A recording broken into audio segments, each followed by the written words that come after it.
เอาพี่น้องเอ้ยเปิดคลิปออกมากะครึ้มฟ้าครึ้มฝนมาอีกแล้วเนาะเมื่อคืนนี่กะฟ้าลมฝนตกลงมาฟ้าเดือมฟ้าลังประมาณ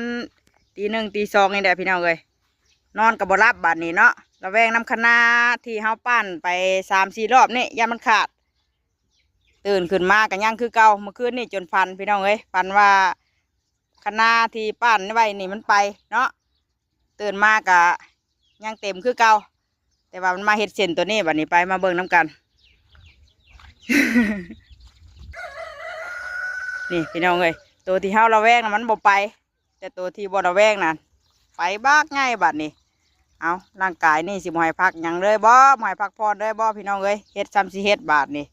ขนาดขาดบักไงมาเด้อไผสิมาป้านซอยก็ได้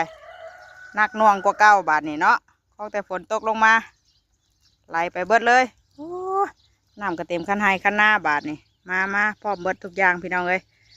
ร่างกายก็สิบ่อยากพร้อมปานใดแหละเนาะโอ้ยน้ำลายคักขนาดฝนก็สิโดงไหม้แล้วพวก